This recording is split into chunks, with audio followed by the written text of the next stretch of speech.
Pemirsa, kita beralih ke informasi lain. Kasus bocah perempuan yang tewas di dalam kardus masih diselidiki penyidik Polda Metro Jaya. Dan sore ini Polda mengumumkan siapa saja yang jadi tersangka. Dan kita simak pernyataan dari pihak Polda Metro Jaya. Memang kita memahami bahwa dalam proses penegakan hukum kita mengenal azas praduga tidak bersalah, presumption of innocence. Jadi kita memperlakukan seseorang tersangka itu dianggap tidak bersalah sampai diputuskan oleh pengadilan. Tapi dalam praktek Polri memegang prinsip, penyidik memegang prinsip presumption of guilt, yaitu azas praduga bersalah. Kalau kita tidak meyakini yang bersangkutan bersalah, maka tidak mungkin kita akan berani untuk melakukan penahanan. Oleh karena itu, kami memperlakukan yang bersangkutan sebagai tersangka yang belum tentu bersalah, tapi kami dalam keterangan ini menjelaskan kepada publik sebagai tanggung jawab kami, Polda Metro Jaya, tanggung jawab akan tuntutan publik, akan profesionalisme Polri Polda Metro Jaya, dan juga tuntutan masyarakat agar kasus ini diungkap secepat mungkin. Sehingga kami akan sampaikan tentang capaian yang sudah dilakukan oleh teman-teman di lapangan dari penyidik berdasarkan praduga bersalah. Kami akan ungkapkan sejumlah alat bukti yang mengarah kepada keterlibatan tersangka. Tidak semua akan kita ungkap karena sebagian nanti akan, karena ini perkara penyidikan masih terus berlanjut dan akan dibuktikan di pengadilan.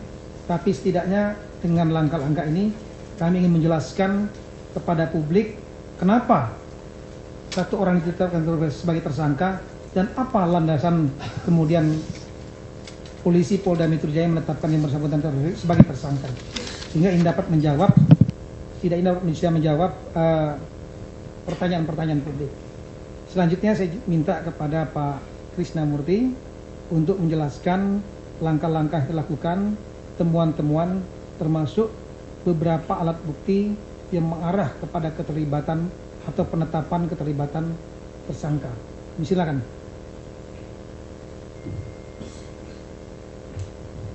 Terima kasih Bapak Kapolda, rekan-rekan media yang saya hormati.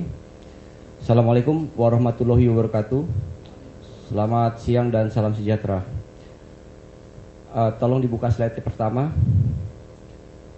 Ini adalah peristiwa awal penemuan mayat yang terjadi pada tanggal 2 Oktober 2015, bahwa mayat tersebut sudah diketahui oleh publik dengan keterangan yang berbeda-beda. Ada yang mengatakan sore hari, ada yang mengatakan malam hari.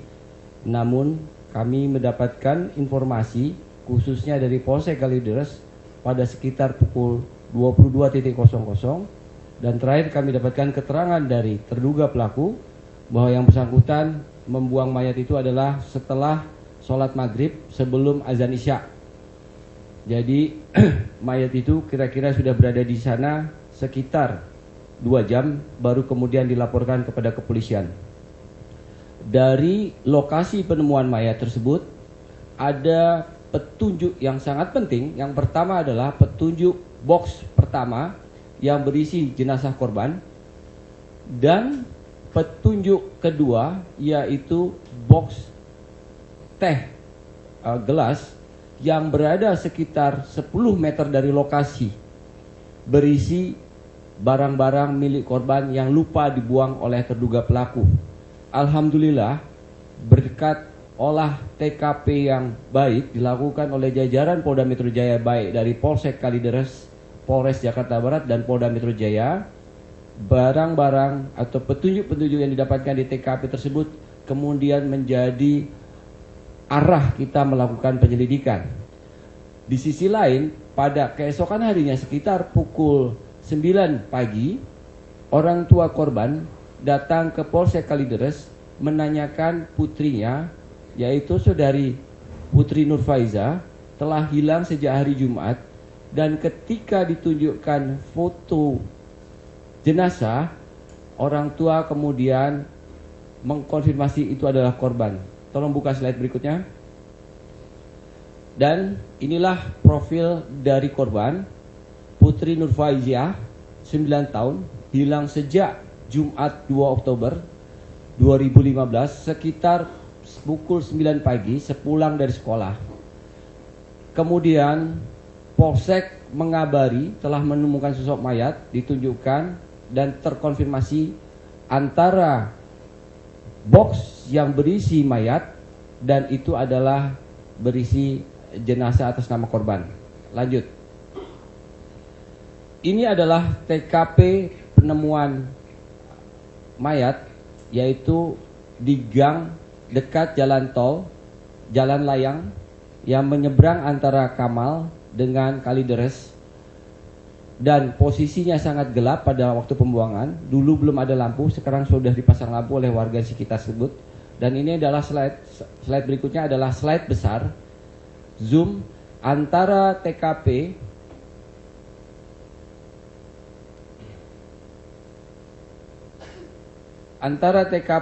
korban, rumah korban dengan TKP penemuan mayat berjarak kurang lebih 7 km. Dan ini yang kemudian menyulitkan kami dalam arah penyelidikan berikutnya. Lanjut. Kemudian Bapak Kapolda telah menyampaikan tadi dibentuk Satgas dengan koordinator kami, wakil koordinator adalah Bapak Kapolres.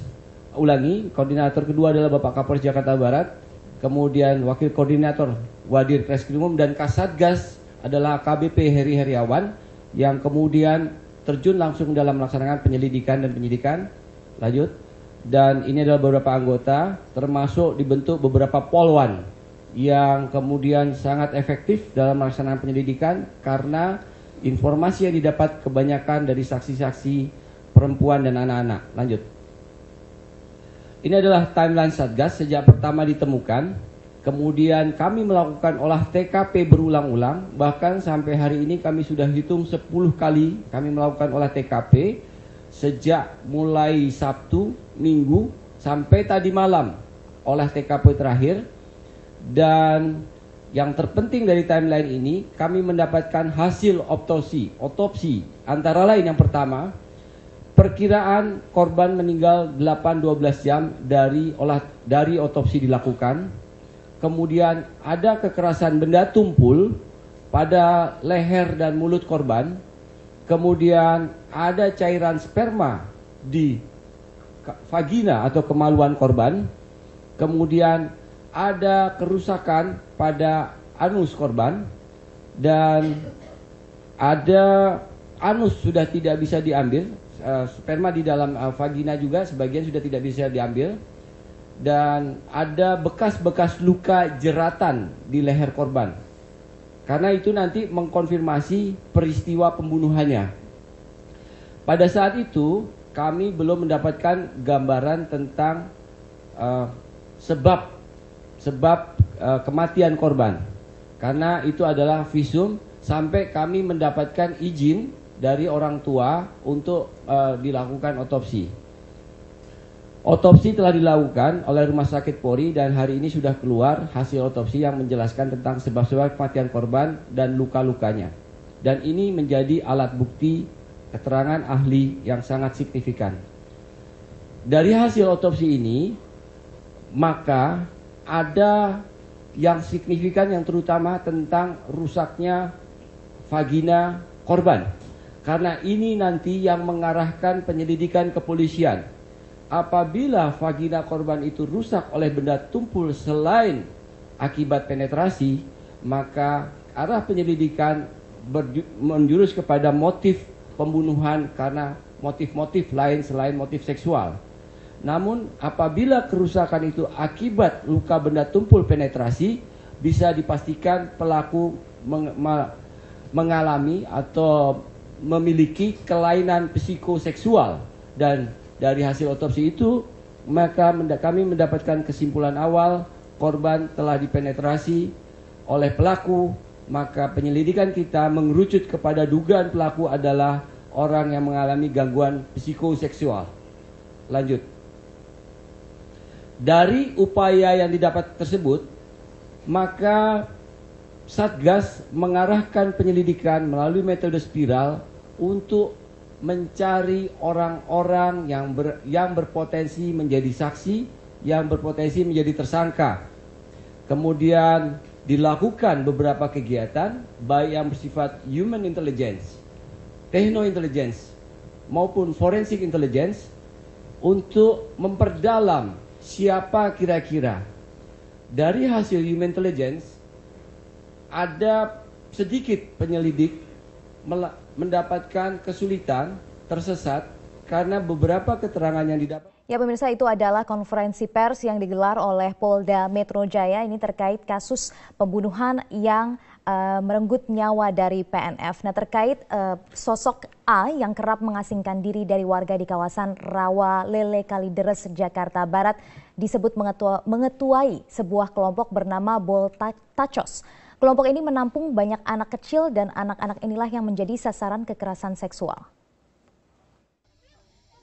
Bol Tachos ini adalah nama geng yang disebut-sebut dipimpin oleh A yang mengajak sejumlah anak-anak di kawasan Rawalele, Kalideres, Jakarta Barat ini untuk bermain di rumahnya ataupun di warung milik A. Meskipun warnanya sudah buram, namun kita masih bisa melihat cat warna oranye yang bertuliskan Bol Tachos. Bol Tachos adalah sebuah kelompok atau geng yang dipimpin atas seorang tersangka kasus pencabulan bocah bernama T. A juga merupakan saksi kasus pembunuhan PNF, bocah perempuan yang ditemukan tewas mengenaskan di dalam kardus. Pria berusia 40 tahun yang merupakan residivis kasus narkotika ini kerap mengasingkan diri dari warga di tempat tinggalnya Kalideres, Jakarta Barat. Ketua RT setempat mengatakan, A memang dekat dan sering bergaul dengan anak kecil. Kayaknya dia senang menyendiri, bukan diasingkan, senang menyendiri gitu. Bahkan sama orang dewasa atau orang tua di sini dia nggak mau kumpul-kumpul gitu. Lain kan sama warga-warga yang sebaya atau bapak-bapak senang ngumpul-ngumpul malah. Tapi kalau dia menyendiri, senangnya menyendiri. Pokoknya dari dulu kayaknya dia senangnya menyendiri aja. Kalau untuk anak kecil sih bulan-bulan ini aja. Kelompok Bol Tachos beranggotakan 13 orang, yang terdiri dari 10 anak laki-laki dan 3 anak perempuan. Nama Bol Tachos menurut Direktur Kriminal Khusus Polda Metro Jaya Kombes Krisnamurti terdiri dari 2 kata. Bol berarti anus, sementara Tachos belum diketahui artinya. Polisi juga mengembangkan penyelidikan bahwa kelompok Bol Tachos juga mengkonsumsi narkoba dengan pelaku anak di bawah umur. Boel Tachos. Boel Tachos, kami belum tahu maksudnya apa kelompok Boel Tachos ini. Anak-anak ini mereka mengaku sudah bercerita kepada para penyidik Polwan kami. Mengumpulkan uang 50.000, 25.000. Kemudian mengganja nyabu anak-anak di bawah umur.